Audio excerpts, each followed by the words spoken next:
확률은 이거만 지켜주시면 돼요. 잘 봐. 확률은 같은 것도 어떻게 취급한다?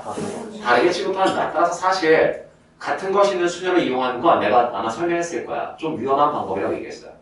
확률을 계산하실 때는 어차피 다르게 취급할 것 같아. 어차피 다르게 취급할 거야. 따라서 그냥 수학적 확률을 계산하는 게 사실 맞아. 그래서 실제로 고3들 중에서 확통 선택해서 공부를 많이 하는 아이들 같은 것이 있는 수녀를 쓰지 않습니다. 오히려 헷갈리기만 하거든. 근데 이거만 지키면 돼요. 모든 경우는 얘들아 특정 경우야. 그래서 전체 경우를 생각할 때 얘들아 다 다르게 취급했어.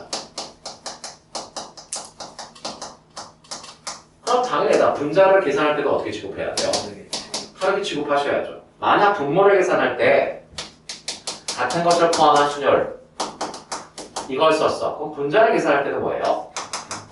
같은 것을 포함한 순열로 계산해야죠. 계산의 원칙만 동일성만 유지해주면 돼. 밑에는 다 다르게 취급하고 위에는 각포순으로 계산해. 그러면 얘가 답이 완전 픽사리가 나는 거지. 맞아? 그 다음 개인적인 추천은 뭐라고요? 어차피 확률은 같은 것도 어떻게 취급해? 다르게 취급하니까 그냥 이걸로 푸는 게 실수를 막는다. 279번에 봤더니 문제가 뭐라고 돼 있냐면 1이 하나, 2가 2개, 3이 3개 있어.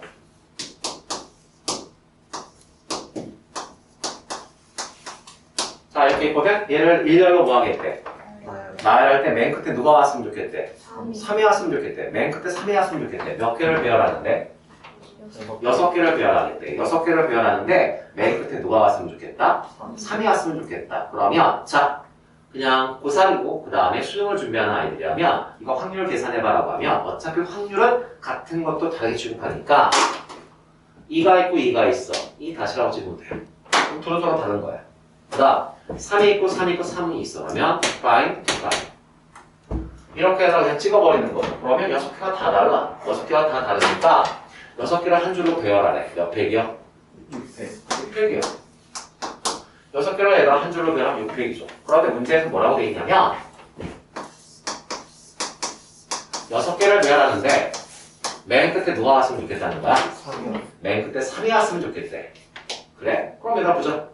맨 끝에 3이 왔으면 좋겠대. 3이 몇 가지 있어? 3개 중에 하나 오겠죠. 예를 들어서 3이 왔어. 그러면 얘는 지워야죠. 그럼 얘들아 몇 개를 배열하자는 얘기죠? 5개. 5개를 배열하고 같은 거 있어? 없어 얘들아? 없어요. 없으니까 얘들아 서로 다른 5개를 한 줄로 줄 세워 1학년 수학이에요. 몇 팩? 5팩. 5팩 되겠네. 내가 이해가요? 네. 그럼 약분하시면 6분의 3 얼마예요? 2분의 2. 이 설명 이해 가시죠? 네. 이해 갈 거야? 가죠? 네. 오케이. 됐어.